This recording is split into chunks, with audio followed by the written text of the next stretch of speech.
Assalamualaikum warahmatullahi wabarakatuh. Baik, adapun judul penelitian saya adalah pengembangan media pembelajaran Android berorientasi situs sejarah Ketapang untuk penguatan sejarah siswa SMK. Bab 1, pendahuluan, terdiri dari latar belakang. Adapun latar belakang saya melakukan penelitian ini adalah yang pertama adalah terkait dengan tantangan pembelajaran sejarah di era digital, di mana kemajuan teknologi informasi dan komunikasi pada abad ke-21 telah membawa perubahan besar dalam berbagai aspek kehidupan termasuk dunia pendidikan. Pemanfaatan teknologi digital menjadi bagian yang tidak terpisahkan dari proses pembelajaran, terutama bagi generasi muda yang sangat dekat dengan penggunaan smartphone dan internet. Namun di sini pembelajaran sejarah di sekolah masih menghadapi berbagai tantangan. Proses pembelajaran seringkali didominasi oleh metode ceramah, penggunaan buku teks, sehingga materi sejarah cenderung dipahami sebagai kumpulan fakta dan hafalan semata. Dan kondisi ini menyebabkan sebagian siswa menganggap pelajaran sejarah kurang menarik, kurang relevan dengan kehidupan mereka saat ini. Selanjutnya, terdapat potensi sejarah lokal yang bisa dijadikan sebagai sumber belajar, di mana Kabupaten Ketapang memiliki banyak situs sejarah yang bernilai edukatif dan budaya yang menjadi kekayaan daerah. Dan selanjutnya, pemanfaatan situs sejarah lokal dalam pembelajaran ini masih terbatas dan belum kontekstual. Materi pembelajaran di sekolah masih berfokus pada sejarah nasional, sehingga sejarah lokal kurang dikenal mendalam oleh siswa. Jadi berdasarkan studi pendahuluan ditemukan fakta bahwa siswa tahu ada situs-situs sejarah yang ada di Ketapang, tapi sebagian besar mereka belum pernah mengunjungi situs sejarah tersebut.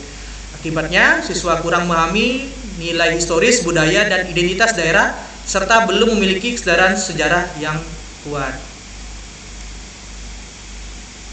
Dan selanjutnya, untuk solusinya yaitu melalui pengembangan media pembelajaran berbasis Android berorientasi situs sejarah Ketapang, di mana media berbasis Android ini memberikan pembelajaran yang lebih fleksibel, interaktif, dan mudah diakses kapan saja. Selanjutnya dapat menghadirkan materi sejarah lokal melalui teks, gambar, virtual tour, dan juga kuis interaktif, di mana nanti diharapkan melalui media pembelajaran ini dapat meningkatkan minat belajar, pemahaman sejarah, dan kesadaran akan nilai-nilai lokal pada siswa SMK. Jadi penelitian ini mengembangkan aplikasi Ketapang Heritage berbasis model ADI untuk mendukung pembelajaran sejarah lokal secara kontekstual dan menarik.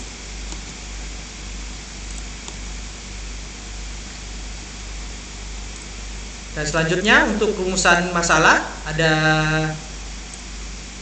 3 rumusan masalah. Yang pertama adalah bagaimana desain pengembangan media pembelajaran berbasis Android berorientasi situs sejarah Ketapang untuk peserta didik di SMK dengan menggunakan model ADI. Dan selanjutnya, bagaimana profil pengembangan media pembelajaran berbasis Android berorientasi situs sejarah Ketapang untuk peserta didik di SMK dengan menggunakan model ADI. Dan yang ketiga, bagaimana efektivitas media pembelajaran berbasis Android berorientasi situs sejarah Ketapang dalam meningkatkan kesadaran sejarah siswa di SMK. Nah, selanjutnya, tujuan penelitian yang pertama adalah mendesain media pembelajaran berbasis Android berorientasi situs sejarah Ketapang untuk peserta didik di SMK dengan menggunakan model ADI. Yang kedua, mengetahui profil pengembangan media pembelajaran berbasis Android berorientasi situs sejarah Ketapang untuk peserta didik di SMK dengan menggunakan model ADI. Dan yang ketiga, menganalisis dan mengukur efektivitas media pembelajaran berbasis Android berorientasi situs sejarah Ketapang dalam meningkatkan kesadaran sejarah siswa di SMK. Adapun manfaat penelitian ini adalah secara teoretis memberikan kontribusi terhadap pengembangan media pembelajaran berbasis Android dalam pembelajaran sejarah berbasis sejarah lokal.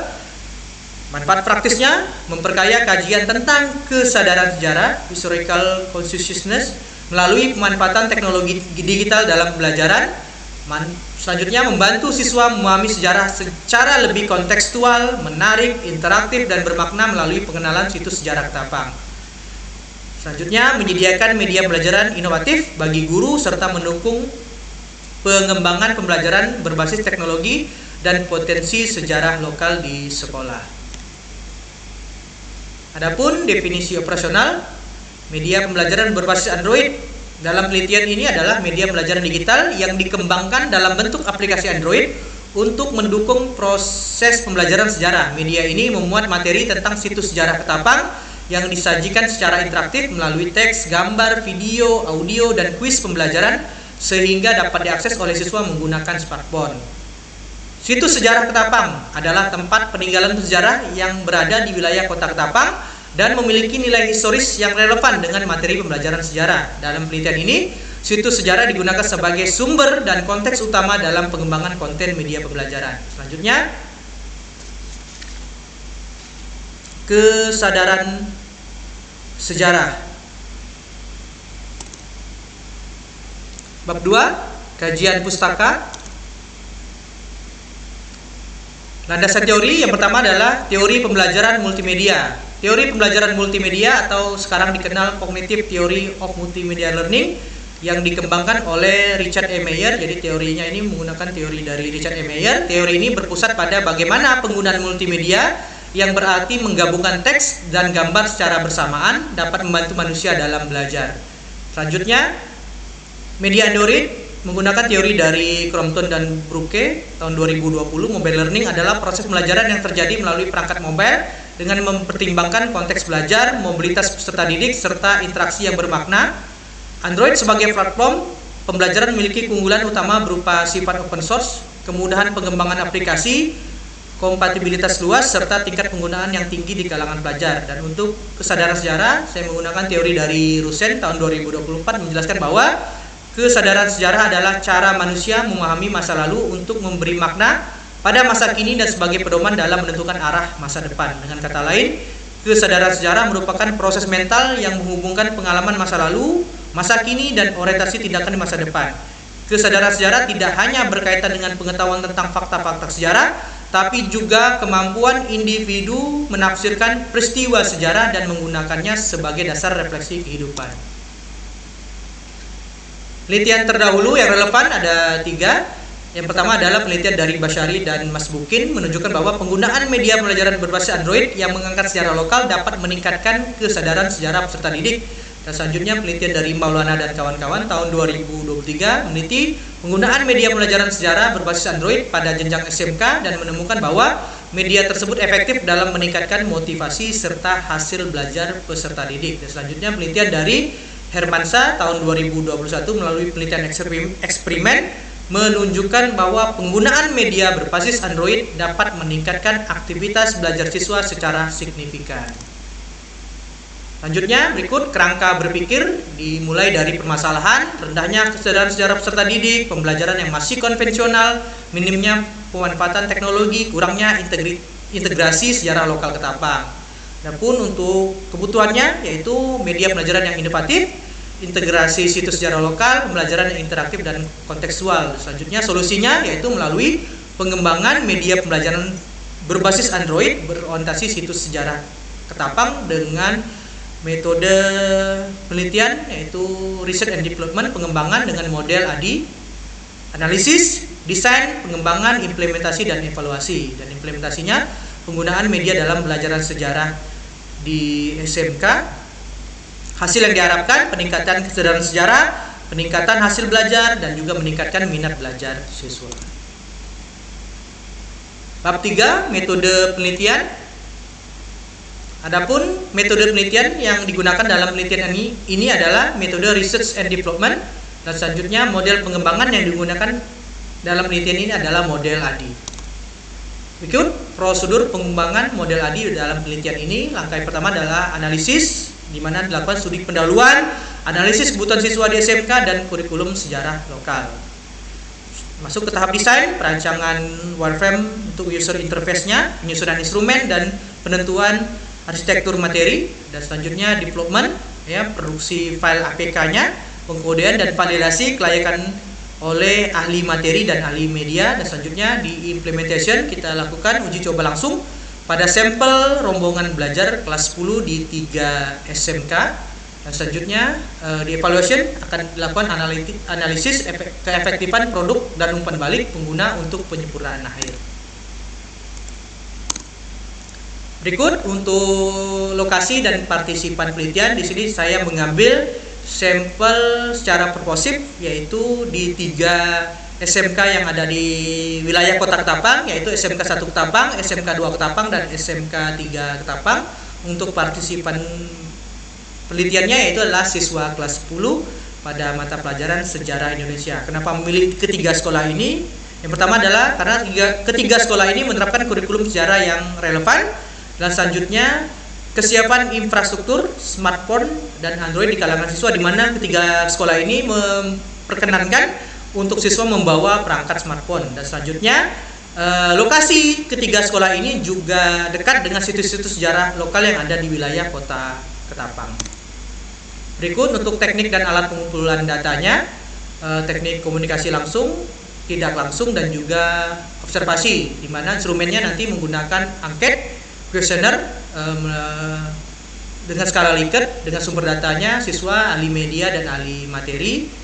Dan selanjutnya melalui wawancara terstruktur kepada guru sejarah yang ada di 3 SMK, dan selanjutnya nanti dilakukan juga observasi melalui interaksi kelas, siswa, dan aplikasi. Dan selanjutnya untuk mengukur kesadaran sejarah peserta didik, nanti saya akan menggunakan angket. Adapun untuk teknik analisis data dalam penelitian ini, yang pertama adalah analisis untuk desain pengembangan media, jadi data berupa hasil studi pendahuluan, analisis kebutuhan, kajian literatur, dan dokumentasi. Saya lakukan analisis melalui deskriptif kualitatif, melalui tahapan reduksi data, penyajian data, dan penarikan kesimpulan. Dan selanjutnya nanti untuk analisis kelayakan media, nanti data yang diperoleh dari angket, validasi dari ahli media, ahli materi, dan juga respon siswa nanti akan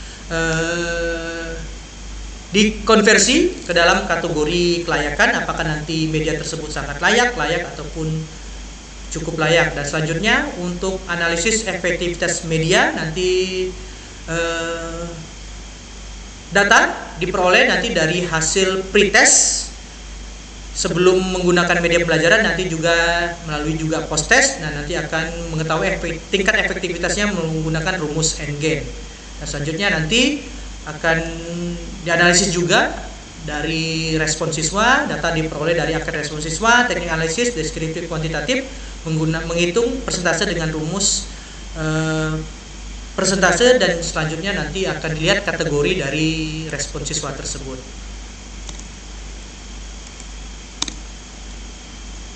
Berikut untuk storyboard rancangan prototipe dari aplikasi Android berbasis situs sejarah Ketapang yang saya rancang. Ini untuk sementara, ini nanti ada 8 halaman, terdiri dari halaman utama, situs sejarah, detail situs, ada deskripsinya, ada galeri. Selanjutnya juga nanti ada video edukasi situs sejarah yang ada di Ketapang, nanti juga ada kuis interaktif, nanti tidak hanya soal-soal pilihan ganda, juga nanti akan saya rancang juga dengan berbagai game-game interaktif yang dapat menarik minat belajar siswa. Dan selanjutnya nanti juga ada virtual tool untuk foto-foto yang diambil melalui kamera 360. Selanjutnya ada juga peta sejarah, dan selanjutnya ada menu fitur untuk tokoh-tokoh sejarah lokal yang ada di Kabupaten Ketapang.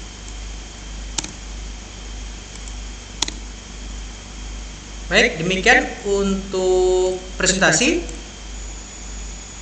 proposal penelitian saya. Saya Heri, wabillahi taufiq hidayah. Wassalamualaikum warahmatullahi wabarakatuh.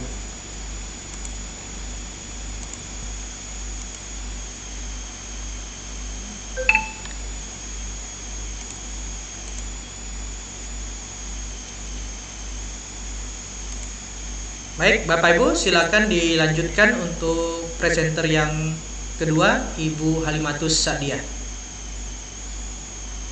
Baik, terima kasih Pak Fajar atas kesempatannya. Izin share screen.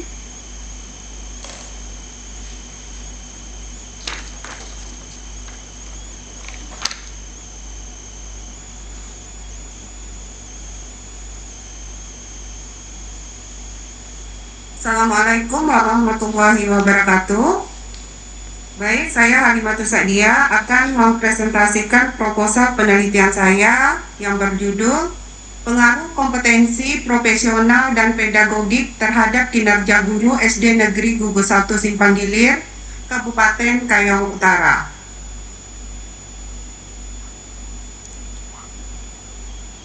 Latar belakang, kompetensi guru merupakan seperangkat kemampuan yang harus dimiliki oleh setiap pendidik dalam melaksanakan tugasnya.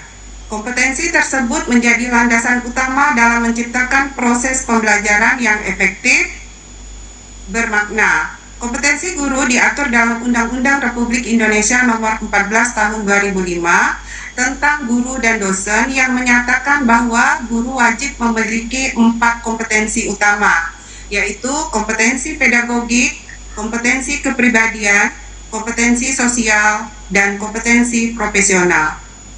Berdasarkan diskusi dengan teman sesama kepala sekolah di SD Negeri Gugus 1 Simpang Gilir, Kabupaten Kayong Utara, sepakat bahwa kompetensi profesional dan kompetensi pedagogik perlu menjadi perhatian serius bagi guru-guru untuk meningkatkan kinerjanya, di mana kompetensi profesional sebagai dasar penguasaan materi dan kedalaman substansi pembelajaran dan kompetensi pedagogik berkaitan dengan kemampuan mengelola pembelajaran. Meskipun berbagai penelitian telah membuktikan bahwa kompetensi profesional dan pedagogik guru berpengaruh terhadap kinerja guru, sebagian besar penelitian terdahulu masih menempatkan pentingnya untuk melaksanakan pendidikan dan latihan. Terkait hal tersebut secara terpisah dan belum banyak yang menguji pengaruhnya secara bersama. Selain itu, penelitian terdahulu belum secara spesifik menekankan dimensi penguasaan materi secara mendalam sebagai inti kompetensi profesional dan konteks penguasaan materi pembelajaran yang kontekstual. Oleh sebab itu, peneliti tertarik untuk melakukan penelitian yang berjudul Pengaruh Kompetensi Profesional dan Pedagogik terhadap Kinerja Guru di SD Negeri Gugus 1 Simpang Gilir, Kabupaten Kayong Utara. Adapun rumusan masalahnya yaitu yang pertama, apakah kompetensi profesional berpengaruh terhadap kinerja guru di SD Negeri Gugus 1 Simpang Gilir, Kabupaten Kayong Utara? Yang kedua, apakah kompetensi pedagogik berpengaruh terhadap kinerja guru di SD Negeri Gugus 1 Simpang Gilir, Kabupaten Kayong Utara? Dan yang ketiga, apakah kompetensi profesional dan pedagogik berpengaruh terhadap kinerja guru di SD Negeri 1 Simpang Gilir, Kabupaten Kayong Utara? Adapun tujuan penelitian adalah untuk memperoleh informasi objektif dan mendeskripsikan pengaruh kompetensi profesional dan kompetensi pedagogik terhadap kinerja guru di SD Negeri Gugus 1 Simpang Gilir, Kabupaten Kayong Utara. Secara khusus, rencana penelitian ini adalah untuk memperoleh informasi tentang yang pertama, pengaruh kompetensi profesional terhadap kinerja guru SD Negeri Gugus 1 Simpang Gilir, Kabupaten Kayong Utara. Yang kedua, kompetensi pedagogik terhadap kinerja guru SD Negeri Gugus 1 Simpang Gilir, Kabupaten Kayong Utara. Yang ketiga, kompetensi profesional dan pedagogik terhadap kinerja guru SD Negeri Gugus 1 Simpang Gilir, Kabupaten Kayong Utara. Adapun manfaat hasil penelitian, untuk manfaat teoritis ialah hasil penelitian ini diharapkan nantinya dapat memberikan masukan bagi pengembangan kompetensi profesional dan pedagogik serta pengaruhnya terhadap kinerja guru. Bagi guru, manfaatnya adalah membantu guru dalam memahami pentingnya kompetensi profesional dan pedagogik dalam meningkatkan kinerja guru dalam proses pembelajaran. Bagi kepala sekolah, memberikan pemahaman lebih mendalam tentang kompetensi profesional dan pedagogik yang efektif dalam meningkatkan kinerja guru dan menjadi bahan evaluasi untuk dapat terus dikembangkan secara optimal. Bagi pengawas sekolah, yaitu hasil penelitian ini dapat menjadi acuan dalam menyusun strategi pembinaan dan pengawasan terhadap kinerja guru, khususnya dalam aspek kompetensi profesional dan pedagogik. Ruang lingkup penelitian, variabel bebas, kompetensi profesional guru X1, yaitu kompetensi profesional guru mencakup kemampuan pedagogis, penguasaan materi pembelajaran secara luas dan mendalam, keterampilan merancang serta melaksanakan pembelajaran, kemampuan mengelola program pembelajaran dan melakukan evaluasi hasil belajar, serta pengembangan kualitas mengajar melalui pelatihan berkelanjutan. Kemudian, variabel bebas yang kedua, kompetensi pedagogik guru X2. Kompetensi pedagogik adalah kemampuan memahami peserta didik serta menyelenggarakan pembelajaran yang mendidik, meliputi perencanaan, pelaksanaan, evaluasi hasil belajar, dan interaksi dengan siswa. Kemudian variabel terikatnya, kinerja Y adalah hasil dari suatu proses kerja. Kinerja guru mencakup kemampuan dalam merencanakan, melaksanakan, dan mengevaluasi pembelajaran. Kemudian definisi operasional. Kompetensi profesional adalah kompetensi guru mencakup penguasaan materinya, kemudian keterampilan pedagogik, serta kemampuan merancang dan mengelola pembelajaran secara efektif, sehingga pembelajaran menjadi menarik dan sesuai dengan tingkat pemahaman siswa. Kemudian kompetensi pedagogik adalah kemampuan guru dalam memahami, membimbing, dan mengembangkan potensi peserta didik untuk mencapai tujuan pembelajaran. Kinerja guru merupakan aktivitas atau perilaku yang menonjol oleh para guru dalam bidang tugas yang menjadi tanggung jawabnya. Kinerja guru berkaitan dengan produktivitas kerja, pelaksanaan tugas, dan efektivitas kerja. Kajian pustaka, kompetensi profesional guru. Kompetensi guru merupakan gabungan pengetahuan, keterampilan, dan sikap profesional, Akbar dan kawan-kawan 2022. Kompetensi profesional meliputi penguasaan materi, pemanfaatan TIK, serta kemampuan merencanakan, melaksanakan, dan mengevaluasi pembelajaran yang menentukan keberhasilan belajar siswa. Sumbaya dan Suparman tahun 2023. Menurut Al-Ghazali, guru profesional adalah pendidik yang cerdas, berakhlak mulia, dan mampu membimbing peserta didik secara optimal. Indikator kompetensi profesional guru menurut Permendiknas nomor 16 tahun 2007, kompetensi profesional guru meliputi penguasaan materi dan standar kompetensi, pengembangan materi secara kreatif, peningkatan profesionalisme berkelanjutan, serta pemanfaatan TIK. Kemendikbud 2024 menegaskan bahwa kompetensi ini menekankan pada penguasaan materi secara luas dan kemampuan mengelola serta mengembangkan pembelajaran. Pentingnya kompetensi profesional guru dalam meningkatkan kualitas pembelajaran. Kompetensi profesional guru merupakan dasar utama pembelajaran bermutu yang ditunjukkan melalui penguasaan materi, konsep keilmuan, dan keterampilan mengajar untuk membangun pemahaman siswa secara efektif. Faktor-faktor yang mempengaruhi kompetensi profesional guru dipengaruhi oleh berbagai faktor seperti latar belakang pendidikan, pengembangan profesional, kepemimpinan kepala sekolah, motivasi kerja, serta lingkungan sekolah, fasilitas, iklim, dan kebijakan. Berdasarkan uraian tersebut dapat disimpulkan bahwa kompetensi profesional merupakan kemampuan guru dalam menguasai materi pembelajaran secara mendalam, merencanakan, melaksanakan, mengevaluasi, serta mengembangkan pembelajaran secara efektif dan bertanggung jawab. Kompetensi pengembangan pembelajaran kreatif, refleksi berkelanjutan, serta pemanfaatan teknologi informasi dan komunikasi. Kompetensi ini sangat penting karena berpengaruh langsung terhadap kualitas, proses, dan hasil pembelajaran siswa. Sedangkan kajian pustaka di bagian kompetensi pedagogik guru, menurut PP nomor 74 tahun 2008, Jo PP nomor 19 tahun 2017, kompetensi pedagogik mencakup pemahaman pendidikan dan peserta didik, pengembangan kurikulum, perancangan dan pelaksanaan pembelajaran, pemanfaatan teknologi, evaluasi hasil belajar, serta pengembangan potensi peserta didik. Menurut Anissa dan kawan-kawan tahun 2025, pemahaman hakikat manusia menjadi dasar dalam pendidikan. Marpaung 2024 menyatakan bahwa kompetensi pedagogik mencakup pemahaman karakteristik peserta didik, penguasaan teori belajar, pengembangan kurikulum, dan pelaksanaan pembelajaran yang mendidik. Menurut Lestari dan kawan-kawan tahun 2023, kompetensi pedagogik adalah kemampuan dasar guru dalam mengelola pembelajaran secara efektif untuk meningkatkan hasil belajar.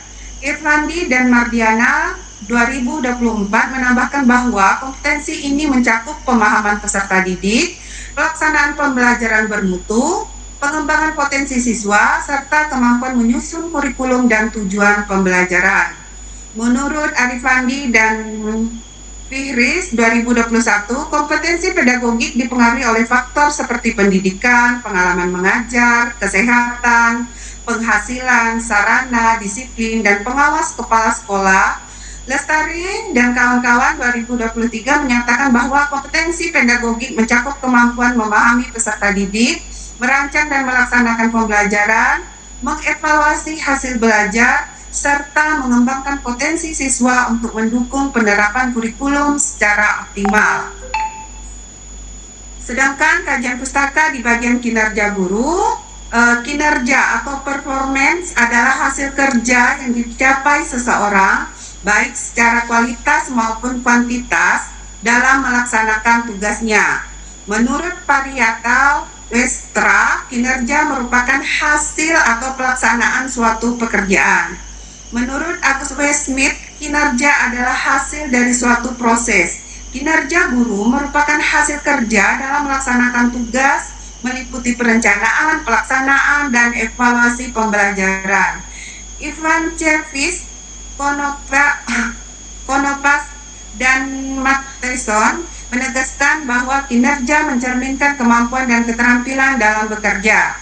Indikator kinerja guru meliputi perencanaan pembelajaran, yaitu penyusunan RPP sebagai pedoman pelaksana pembelajaran yang memuat tujuan, materi, kegiatan, dan penilaian. RPP membantu guru mengelola pembelajaran secara sistematis dan adaptif sesuai karakteristik peserta didik. Yulianti dan kawan-kawan 2026. Berdasarkan beberapa indikator di atas, maka dapat disimpulkan bahwa indikator yang akan digunakan dalam penelitian ini yaitu yang pertama perencanaan pembelajaran, yang kedua pelaksanaan pembelajaran, dan yang ketiga evaluasi pembelajaran. Kerangka berpikir berdasarkan tujuan kajian teori dan penelitian terdahulu, maka dapat disusun satu kerangka pemikiran dalam penelitian ini yang menjelaskan kinerja guru dipengaruhi oleh variabel kompetensi profesional dan kompetensi pedagogik seperti yang disajikan pada gambar berikut. Kompetensi profesional guru X1, kompetensi pedagogik guru X2, dan kinerja guru Y. Adapun penelitian terdahulu yang relevan, analisis kompetensi pedagogik dan profesional guru sebagai indikator kinerja SDM pendidikan sekolah dasar, Destiana dan kawan-kawan 2025, hasil penelitian menunjukkan bahwa kompetensi pedagogik dan profesional berpengaruh signifikan terhadap kinerja guru. Guru yang memiliki kompetensi tinggi mampu menciptakan lingkungan belajar yang kondusif, kemudian meningkatkan motivasi belajar siswa dan meningkatkan produktivitas sekolah. Kemudian pengaruh kompetensi profesional dan kompetensi pedagogik terhadap kinerja guru, Della Vini dan kawan-kawan 2025, hasil penelitian menunjukkan bahwa kompetensi profesional berpengaruh secara parsial terhadap kinerja guru. Kompetensi pedagogik juga berpengaruh dan secara simultan keduanya memberikan pengaruh signifikan terhadap kinerja guru. Pengaruh kompetensi pedagogik dan kompetensi profesional terhadap kinerja guru di SD 1 Kecamatan Simpang Hilir, Kabupaten Kayong Utara. Dengan demikian terdapat pengaruh antara variabel X dan Y. Perbedaan dengan penelitian ini bahwasanya penelitian di atas tidak menghitung nilai presentase secara keseluruhan, sehingga yang dapat ditarik kesimpulan hanya terdapat pengaruh yang tidak antara semua variabel. Pengaruh kompetensi pedagogi dan kompetensi profesional terhadap kinerja guru di sekolah dasar menengah pertama SMP Perhentian Raja Pani Rahmawati Lubis 2005. Hal penelitian menunjukkan bahwa variabel kompetensi pedagogik dan kompetensi profesional secara keseluruhan memberikan pengaruh sebesar 34,4% terhadap variabel kinerja guru, sedangkan sisanya sebesar 65,6% dipengaruhi oleh variabel lain yang tidak diteliti dalam penelitian ini. Hipotesis penelitian menurut Sugiono 2022, hipotesis adalah dugaan sementara terhadap rumusan masalah yang kebenarannya diuji melalui analisis data. Dalam penelitian ini, hipotesis yang diajukan adalah sebagai berikut. H1, terdapat pengaruh yang signifikan antara kompetensi profesional guru terhadap kinerja guru di SD Negeri Gugus 1 Simpang Hilir. HO1, tidak terdapat pengaruh yang signifikan antara kompetensi profesional guru terhadap kinerja guru di SD Negeri Gugus 1 Simpang Hilir. HA2, terdapat pengaruh yang signifikan antara kompetensi pedagogi guru terhadap kinerja guru di SDN Gugus 1 Simpang Hilir. HO2, tidak terdapat pengaruh yang signifikan antara kompetensi pedagogi guru terhadap kinerja guru di SD Negeri Gugus 1 Simpang Hilir. HA3, terdapat pengaruh yang signifikan secara simultan antara kompetensi profesional guru dan kompetensi pedagogi guru terhadap kinerja guru di SD Negeri Gugus 1 Simpang Hilir. HO3, tidak terdapat pengaruh yang signifikan secara simultan antara kompetensi profesional guru dan kompetensi pedagogi guru terhadap kinerja guru di SD Negeri Gugus 1 Simpang Hilir. Hipotesis di atas diuji menggunakan teknik analisis statistik yang sesuai untuk mengetahui pengaruh antara variabel independen, kompetensi profesional guru, dan kompetensi pedagogi guru terhadap variabel dependen, yaitu kinerja guru. Metode penelitian, pendekatan penelitian kuantitatif, metode survei bersifat deskriptif dilakukan pada guru SD Negeri Gugus 1 Simpang Hilir dengan pengumpulan data melalui Google Form. Orange dan Matler 2005, Muhlis 2023. Populasi dan sampel penelitian. Populasi 39 guru, sampel jenuh seluruh populasi dengan teknik non-probability sampling Sugiono 2022. Teknik dan instrumen pengumpulan data menggunakan wawancara dan angket skala Likert untuk menganalisis pengaruh kompetensi profesional dan pedagogik terhadap kinerja guru Sugiono 2022. Metode penelitian, uji validitas dan reliabilitas. Instrumen diuji melalui uji validitas, Pearson signifikasi kurang dari 0,05 dan reliabilitas Cronbach alpha lebih dari 0,6 untuk memastikan angket layak, konsisten, dan akurat. Sugiono 2022. Teknik analisis data, analisis menggunakan regresi sederhana dan regresi ganda.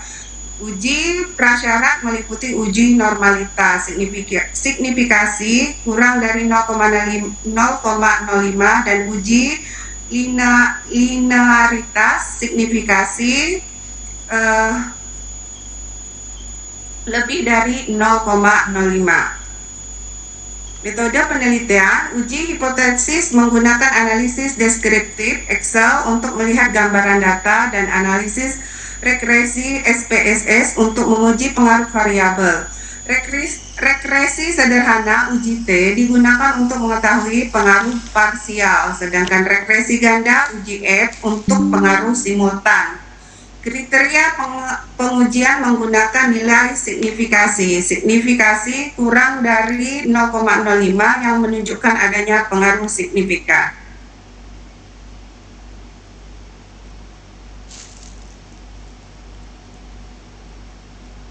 Demikianlah presentasi proposal penelitian dari saya. Saya akhiri. Wassalamualaikum warahmatullahi wabarakatuh. Waalaikumsalam warahmatullahi wabarakatuh. Ya, untuk selanjutnya saya serahkan kepada Bapak Pajak.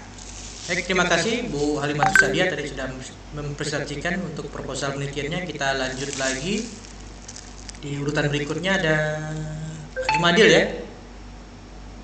Pak Jumadil atau Bu Yanti nih? Selanjutnya.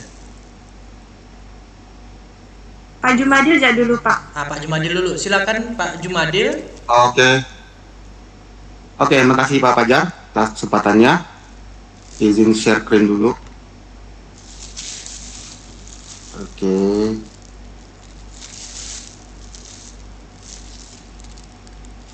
Assalamualaikum warahmatullahi wabarakatuh, Bapak Ibu. Terima kasih atas kesempatannya. Jadi hari ini saya akan mencoba untuk mempresentasikan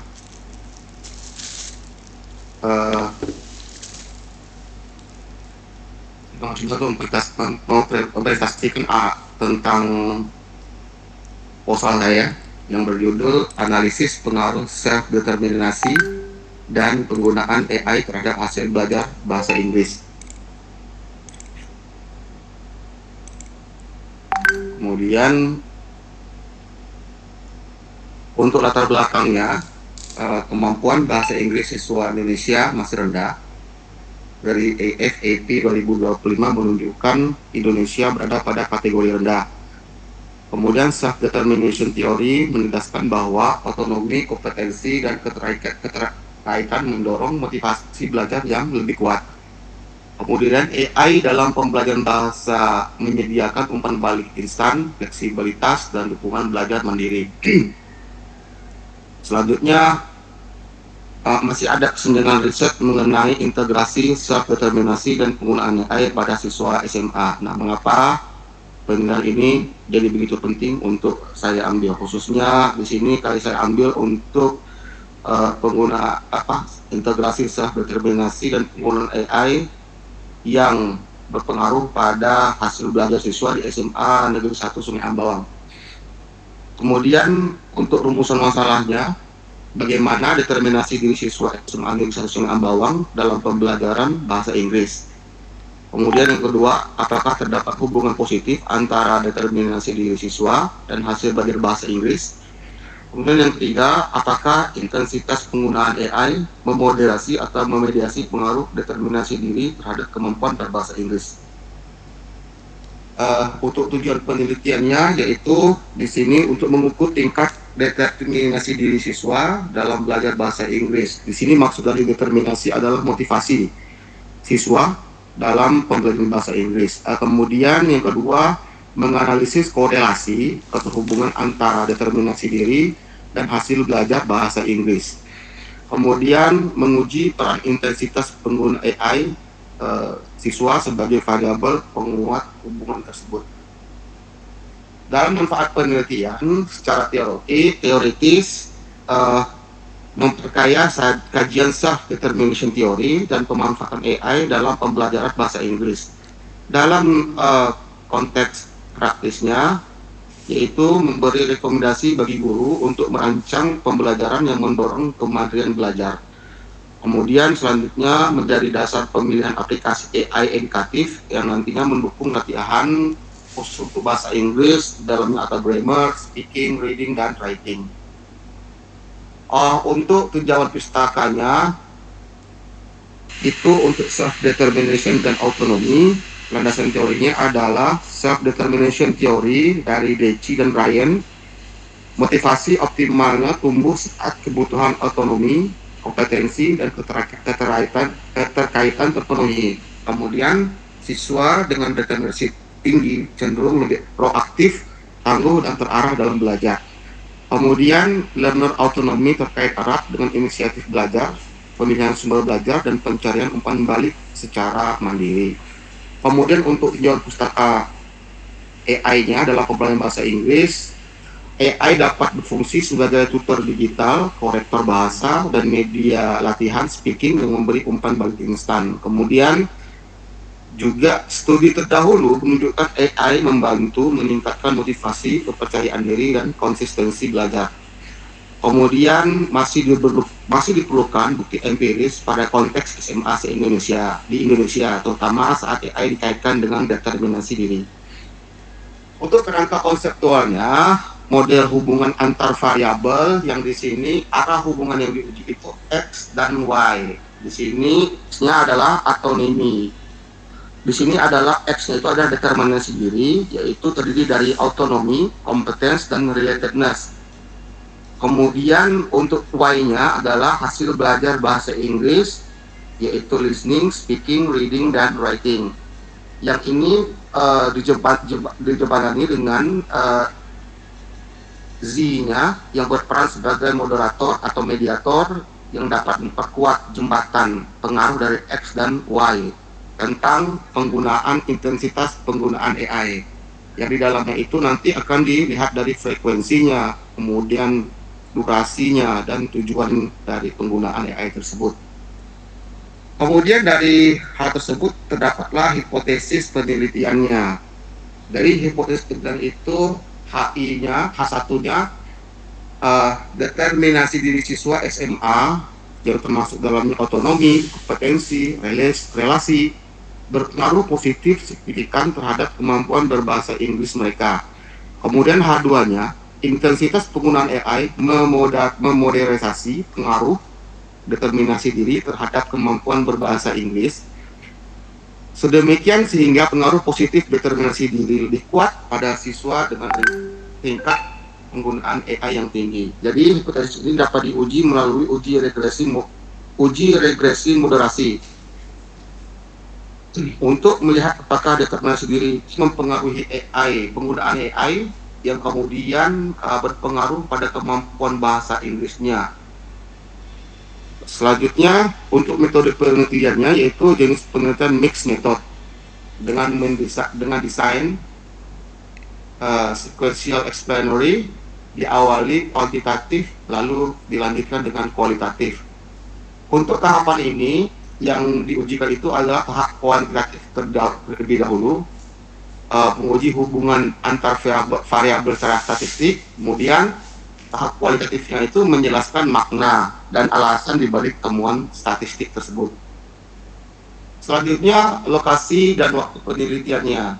Untuk lokasinya saya ambil di SMA Negeri 1 Sungai Ambawang dengan alasan pemilihannya yaitu relevan dengan menggunakan teknologi digital, siswanya itu heterogen, dan akses penelitiannya itu memadai. Kurang lebih waktunya itu 2 bulan.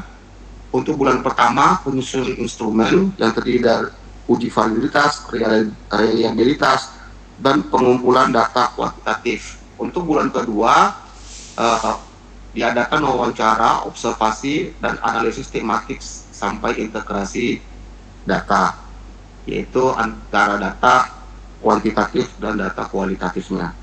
Selanjutnya untuk populasi dan sampelnya, siswa kelas 11 dan kelas 12 SMA Negeri 1 Sungai Ambawang yang aktif menggunakan perangkat digital dalam pembelajaran bahasa Inggris.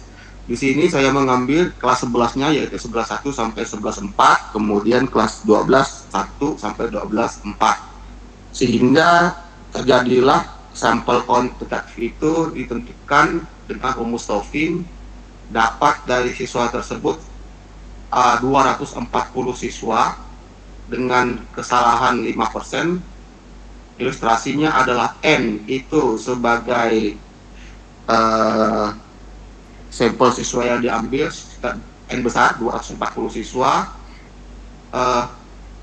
Kemudian setelah digunakan rumus sampel menggunakan rumus Taufin, maka dengan tingkatan kesalahan 5%, maka dapatlah diambil sampel minimumnya itu 150 siswa.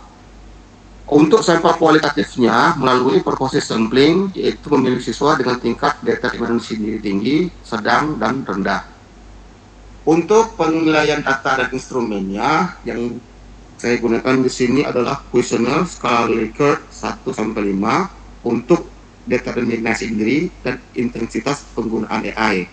Kemudian melakukan wawancara semi terstruktur yang untuk menggali pengalaman siswa, kemudian juga melakukan observasi dan dokumentasi untuk membuat data primer.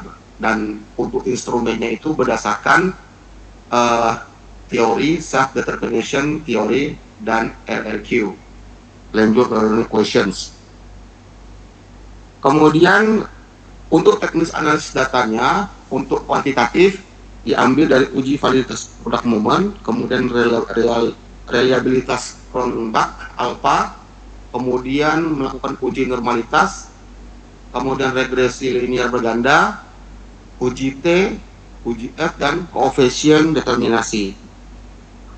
Untuk kualitatifnya, analisis kami menggunakan analisis tematik Brown dan Clark melalui 6 tahap, yaitu untuk mengintegrasi datanya itu melakukan joint display, triangulasi metode, dan triangulasi sumber, dan member checking atau cek membernya.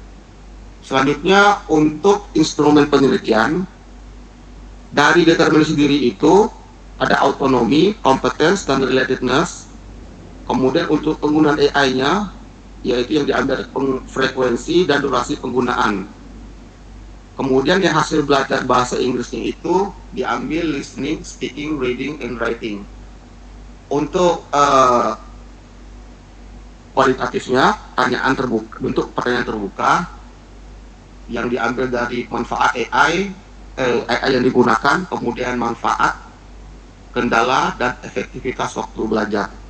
Dari instrumen-instrumen yang dibuat itu, dari instrumen-instrumen yang dibuat itu, maka ada 2 instrumen kualitatif yang saya ambil dari pedoman angket dari pertanyaan CSDT atau Center for Self-Determination Theory yang diambil dari Language Learning Questionnaires atau LLQ. Berikut contoh dari berikut adalah kisi-kisi kuantitatifnya yang sudah saya buat dalam beberapa pernyataan yang diambil dari NLQ, dari variabelnya determinasi diri. Yang pertama, kalau dimensinya autonomi, indikatornya inisiatif belajar, pernyataannya di nomor 1, 2, 3, 4, dan 5, dan seterusnya. Kemudian untuk determinasi diri competence, yaitu keyakinan diri atau percaya tentang kemampuannya. Pernyataannya pada nomor 6, 7, 8, 9, dan 10. Kemudian variabel determinasi diri, yaitu relatedness, keterhubungan, yaitu dukungan sosialnya, itu bisa ambil buat pernyataannya pada nomor 11, 12, 13, 14, dan 15. Untuk intensitas AI, dimensity frekuensi, yaitu tentang penggunaan rutinnya, saya buat pernyataannya pada nomor 1, 2, sampai nomor 8. Untuk intensitas AI durasi, yaitu lama penggunaan, saya masuk ke pernyataannya pada nomor 9, 10, sampai 14. Dan selanjutnya untuk kisi-kisi kualitatifnya dengan tema pengalaman penggunaan AI, dari manfaatnya itu nomor 1 dan 2. Kemudian hambatan penggunaan AI-nya atau kendala teknisnya nomor 3. Kemudian motivasi belajar itu pada nomor 4. Berikut adalah angket dengan variabel determinasi diri dalam belajar bahasa Inggris. Di sini sudah saya sampaikan sebelumnya menggunakan LLQ yang sudah saya translate dalam bahasa Indonesia. Dimensinya untuk bagian A itu adalah determinasi diri dalam belajar bahasa Inggris. Untuk dimensi 1 sampai 5 itu adalah autonomi. Kemudian kalau indikatornya itu inisiatif belajar. Skalanya Likert 1 sampai 5. Kemudian pernyataannya untuk inisiatif belajar, karena saya menikmati belajar bahasa Inggris. Yang kedua, karena saya merasa senang ketika mendengar dan membaca bahasa Inggris. Yang ketiga, karena saya merasakan kepuasan ketika berbicara dan menulis dalam bahasa Inggris. Yang keempat, karena saya merasakan kegembiraan ketika mencapai tujuan baru dalam pembelajaran bahasa Inggris. Yang kelima, karena belajar bahasa Inggris merupakan kegiatan yang menyenangkan itu sendiri. Kemudian untuk yang keenam adalah dimensinya adalah kompetens. Dengan indikatornya itu keyakinan diri. Dengan skala Likert juga 1 sampai 5. Pernyataannya adalah karena belajar bahasa Inggris penting bagi perkembangan pribadi saya. Yang keenam, yang ketujuh, karena belajar bahasa Inggris dapat membuka peluang dan kemungkinan baru bagi saya. Yang kedelapan, karena bahasa Inggris memiliki nilai dalam pengembangan diri saya. Yang kesembilan, karena belajar bahasa Inggris penting bagi studi saya saat ini dan di masa depan. Kesepuluh, karena belajar bahasa Inggris memungkinkan saya membaca dan mendengarkan bahan berbahasa Inggris yang diperlukan untuk keberhasilan pribadi saya. Selanjutnya, pada dimensi relatedness 11 sampai 15 juga, dengan dukungan sosialnya. Kemudian pernyataannya adalah, karena saya akan merasa bersalah jika saya tidak memahami bahasa Inggris. Kemudian 12, karena saya akan merasa malu jika saya tidak berhasil dalam belajar bahasa Inggris dari teman atau keluarga saya. Kemudian karena orang di sekitar saya, termasuk guru, teman sebaya, orang tua, mengharapkan saya belajar bahasa Inggris. Yang ke-14, karena orang-orang di sekitar saya, termasuk guru, teman sebaya, orang tua, akan menganggap saya gagal jika saya tidak berbicara bahasa Inggris. Yang ke-15, karena saya merasa tertekan oleh orang-orang di sekitar saya, termasuk guru, teman atau sebaya, teman-teman sebaya atau orang tua, untuk belajar bahasa Inggris. Kemudian untuk bagian B juga berupa angket tentang frekuensi penggunaan AI dalam bahasa Inggris. Skalanya Likert juga 1 sampai 5. Pernyataannya adalah: 1, saya menggunakan AI untuk membantu mengerjakan tugas bahasa Inggris. Yang kedua, saya menggunakan AI untuk mencari arti kosakata bahasa Inggris. Yang ketiga, saya menggunakan AI untuk membantu membuat kalimat atau paragraf dalam bahasa Inggris. Yang keempat, saya menggunakan AI untuk melatih kemampuan grammar bahasa Inggris. Kemudian yang kelima, saya menggunakan AI untuk berlatih percakapan bahasa Inggris. Keenam, saya menggunakan AI untuk menerjemahkan teks bahasa Inggris. Yang ketujuh, saya menggunakan AI untuk mempersiapkan ujian bahasa Inggris. Yang kedelapan, saya menggunakan AI hampir setiap kali belajar bahasa Inggris. Nah, selanjutnya untuk angket dengan variabel determinasi diri dalam belajar bahasa Inggris.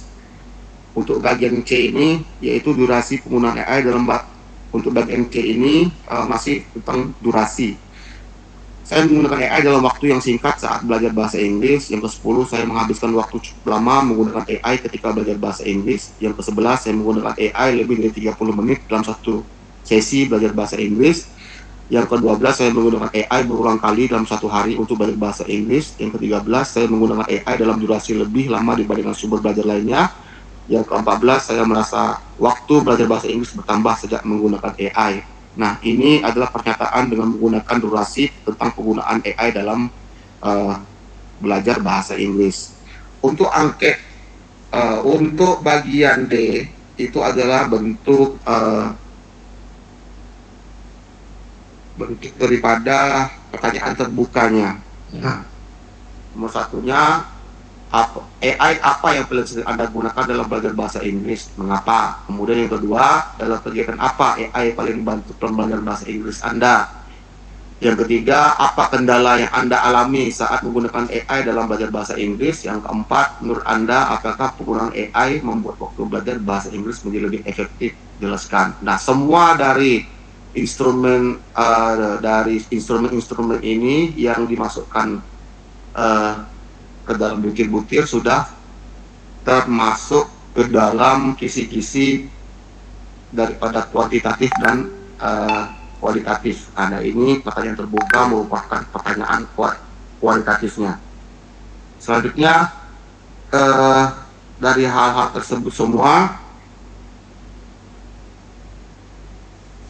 maka cukup sampai sekian dulu apa yang saya sampaikan. Terima kasih. Saya kembalikan lagi ke moderator. Assalamualaikum warahmatullahi wabarakatuh. Baik, untuk selanjutnya atas nama Francisca Yanti dipersilakan.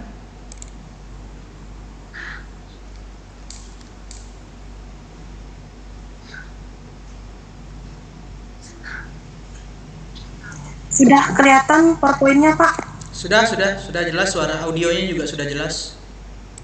Baik. Baik, perkenalkan, nama saya Francisca Yanti. Di sini saya akan mempresentasikan proposal tesis saya, yaitu dengan judul Pengembangan e-modul ajar animasi digital berbasis Canva untuk meningkatkan kemampuan literasi visual siswa. Pada latar belakang sendiri, di sini perkembangan teknologi digital yang pesat mendorong transformasi dalam dunia pendidikan. Namun, pada tingkat literasi digital dan visual siswa masih rendah, terutama di tingkat sekolah dasar. Kemudian, kebutuhan media interaktifnya, yaitu terdapat kebutuhan mendesak akan media pembelajaran yang interaktif dan kontekstual untuk meningkatkan pemahaman siswa terhadap informasi visual dalam era digital saat ini.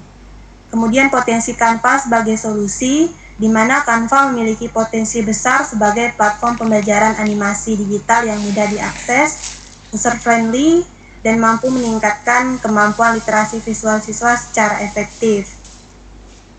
Selanjutnya di sini ada identifikasi masalah. Di sini saya membuat 3 masalah, yaitu dalam penelitian ini mengidentifikasi 3 permasalahan utama yang menjadi dasar pengembangan modul ajar.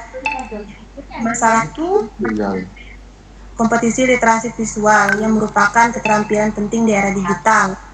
Masalah pertama yaitu rendahnya kemampuan literasi visual siswa dalam memahami, menganalisis, dan menginterpretasi informasi berbentuk visual seperti gambar, grafik, dan animasi. Kemudian untuk masalah yang kedua yaitu media pembelajaran yang digunakan kurang menarik dan tidak mampu memotivasi siswa untuk terlibat aktif dalam proses pembelajaran di kelas. Selanjutnya untuk masalah yang ketiga, di sini minimnya pemanfaatan teknologi interaktif dalam pembelajaran, padahal teknologi dapat meningkatkan engagement dan pemahaman siswa secara signifikan. Selanjutnya untuk rumusan masalah, di sini saya mengambil 3 rumusan masalah. Yang pertama, bagaimana desain pengembangan modul ajar animasi digital berbasis Canva untuk siswa kelas 4 SD.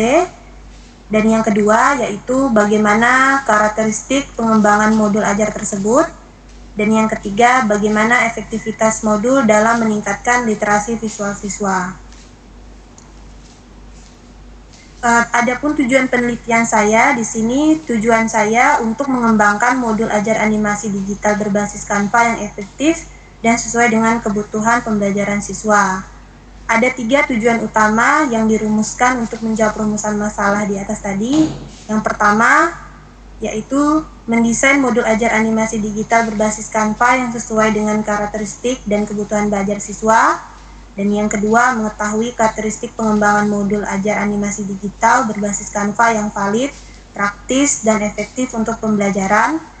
Kemudian yang ketiga, yaitu menilai efektivitas penggunaan modul ajar animasi digital berbasis Canva dalam meningkatkan kemampuan literasi visual siswa. Untuk manfaat penelitian, di sini ada manfaat teoritis dan manfaat praktis. Pada manfaat teoritis, di sini adalah kontribusi terhadap ilmu pendidikan, kemudian kajian media animasi digital berbasis Canva, dan referensi untuk peneliti selanjutnya.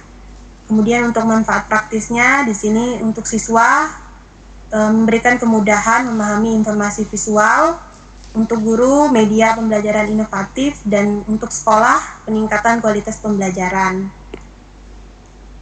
Kemudian ini kajian teori, saya persingkat saja. Untuk kajian teori di sini ada model ADI sebagai kerangka pengembangan R&D yang sistematis meliputi 5 tahap, yaitu ada analisis, design, development, implementation, dan evaluation, di mana untuk menghasilkan produk pembelajaran yang valid dan efektif. Kemudian untuk modul sendiri yaitu menawarkan kemudahan desain visual interaktif literasi, di mana merupakan keterampilan abad 21 yang esensi untuk memahami, menganalisis, dan mengkomunikasikan informasi melalui elemen visual.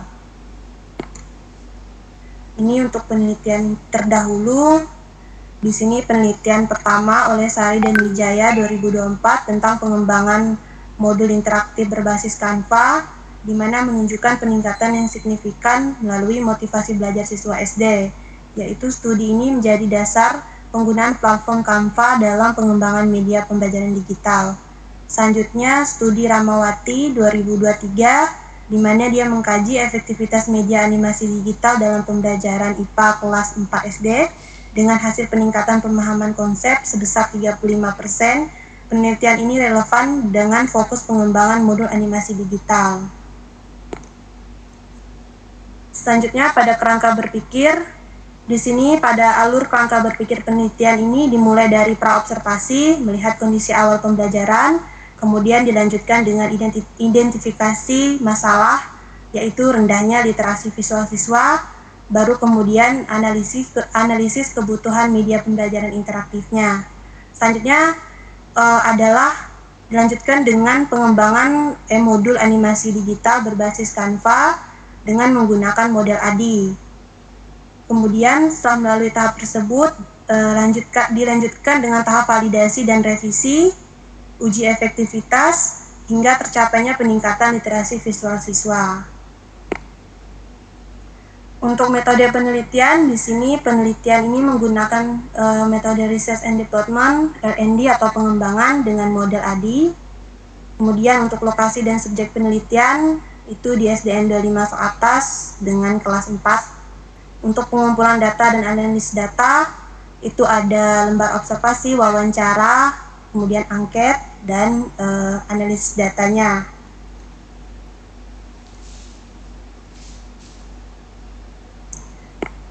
Selanjutnya untuk jadwal penelitian, ini masih perkiraan.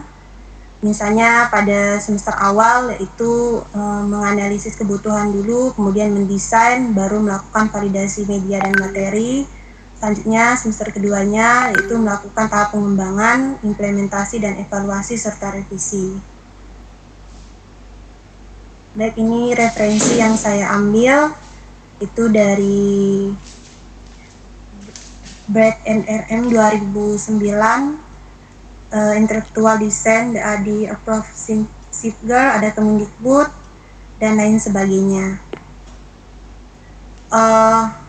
Baik, sekian presentasi yang dapat saya sampaikan terkait dengan proposal tesis saya.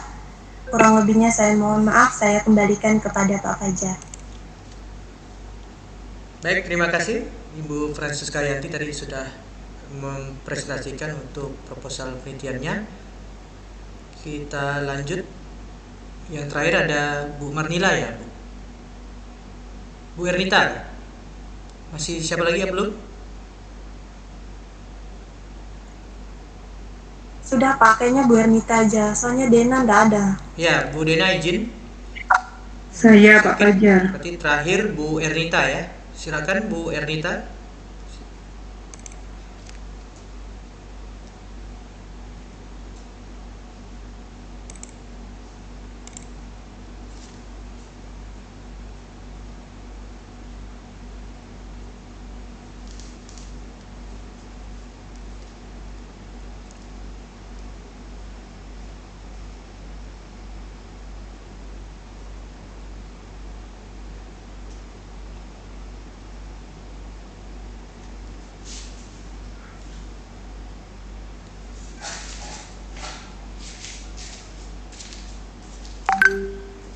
Ya, terima kasih. Assalamualaikum warahmatullahi wabarakatuh. Perkenalkan, nama saya Ernita. Kali ini saya akan mempresentasikan proposal saya yang berjudul Pengembangan Media Pembelajaran Virtual Reality 3G berbasis Metastep untuk meningkatkan kompetensi global citizenship siswa kelas 3 SMK Negeri 1 Mata Hilir Selatan.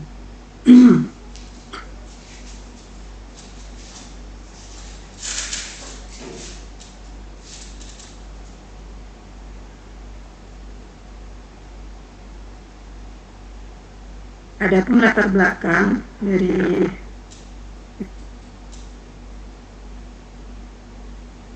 transformasi digital mengubah pendidikan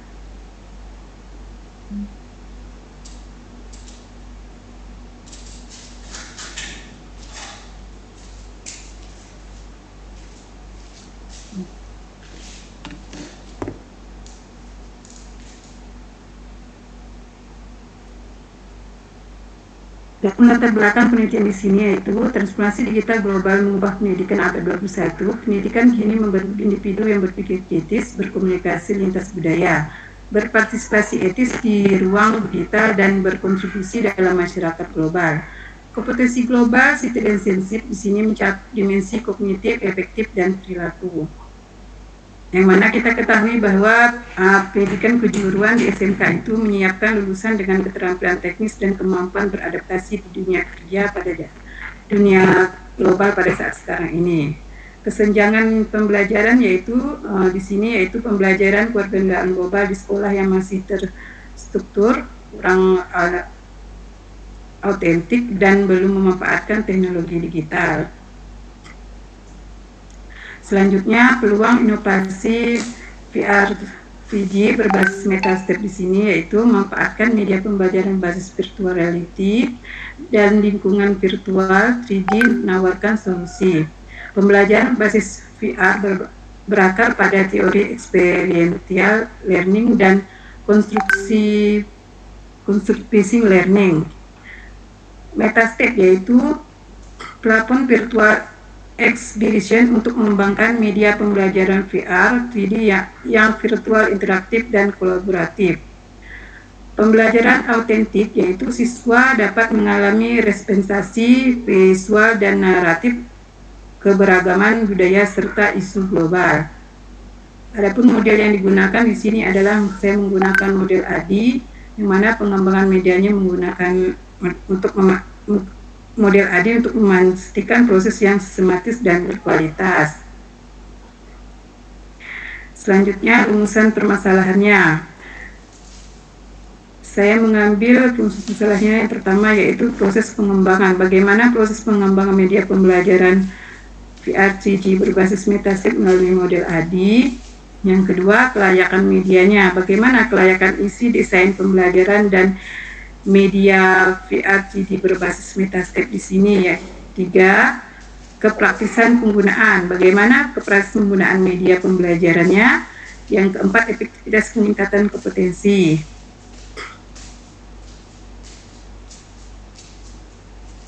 Manfaat penelitian. Manfaat penelitian secara teoritis di sini memberikan kontribusi signifikan bagi pengembangan ilmu pendidikan dan penguatan kompetensi global citizenship melalui teknologi imersif. Manfaat praktisnya di sini meningkatkan kompetensi global citizenship siswa SMK. Yang kedua, menyediakan media pembelajaran inovatif bagi guru. Yang ketiga, mendukung transformasi pembelajaran berbasis teknologi di sekolah SMK. Yang berikutnya menjadi referensi bagi peneliti lain. Selanjutnya membantu menghasilkan lulusan SMK yang kompeten dan berkarakter global. Yang terakhir memberikan dasar empiris bagi kebijakan pendidikan.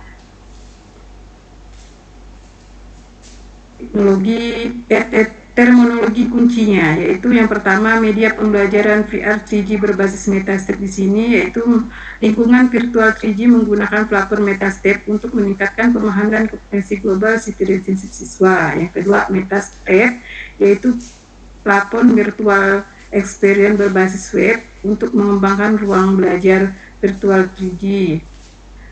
3. Model ADI yaitu model pengembangan pembelajaran 5 tahap yaitu analis, desain, development, dan implement, dan evaluation. Yang 4. Global citizenship yaitu kesadaran sebagai warga dunia dengan tanggung jawab sosial, budaya, dan lingkungan. Yang kelima, kompetensi global citizenship yaitu kemampuan aktif dalam kehidupan global diukur melalui literasi digital, kesadaran budaya, komunikasi lintas budaya, dan tanggung jawab sosial. Kajian teori global citizenship education yaitu ada yang pertama itu pembelajaran eksperiensial, yang kedua pembelajaran reflektif, yang ketiga pembelajaran interaktif, yang keempat pembelajaran kolaboratif, yang kelima pembelajaran teknologi digital. Di pembelajaran eksperiensial dan reflektif yaitu pengetahuan dibangun melalui pengalaman langsung dan refleksi bermakna. Selanjutnya, interaksi lintas budaya dan kolaborasi global di sini mendorong pertukaran ide dan kerjasama dengan latar belakang berbeda. Yang terakhir, manfaat teknologi digital sebagai ruang pembelajaran transaksional yang imersif. Kajian teori literasi digital dan pembelajaran eksperiensial.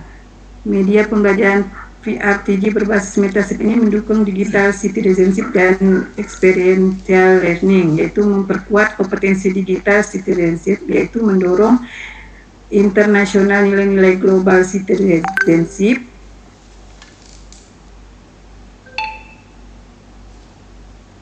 memperkuat kompetensi digital citizenship, menumbuhkan literasi digital citizenship, mengembangkan literasi media kristal, menciptakan pengalaman belajar bermakna.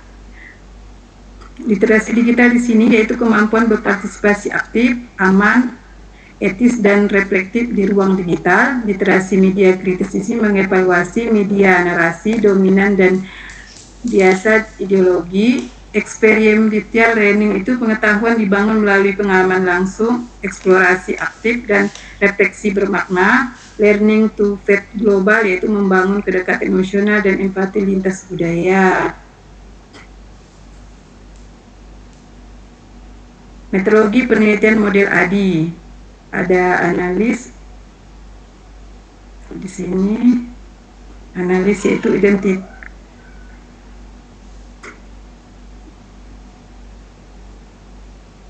identitas kebutuhan pembelajaran karakter siswa dan indikator global citizenship. Desain yaitu perencanaan struktur media, skenario pembelajaran, konteks dan sumber evaluasi. Developmentnya itu realisasi desain menjadi produk media Metaverse untuk uji validitas ahli. Implementnya itu uji coba terbatas dan lapangan untuk melihat keterpakaian dan kepraktisan media. Evaluation itu penelitian akhir terhadap kualitas dan dampak media melalui evaluasi formatif dan sumatif. Instrumen penelitian dan analisis data. Untuk mendapatkan data yang akurat, valid, dan komprehensif, penelitian harus menggunakan perangkat instrumen dan metodologi dalam penelitian yang sesuai, yaitu lembar validasi ahli, yaitu menilai validitas isi, desain pembelajaran, kualitas tekstil media. Saya menggunakan amplik dan peragam respon, yaitu untuk mengukur kemampuan penggunaan dan keterterimaan media oleh guru dan siswa. Selanjutnya, tes kompetensi, pretest dan post-test mengukur peningkat kompetensi global citizen siswa. Saya juga menggunakan lembar observasi, rekam dinamika proses pembelajaran dan keterlibatan siswa dalam pembelajaran. Saya juga menggunakan paduan wawancara, dan saya juga menggunakan analisis data deskriptif, kuantitatif, Becker and Gain, dan kualitatif produksi dan kategorisasi. Nah, demikianlah presentasi dari proposal saya. Saya akhiri. Assalamualaikum warahmatullahi wabarakatuh. Saya serahkan kepada Pak Fajar.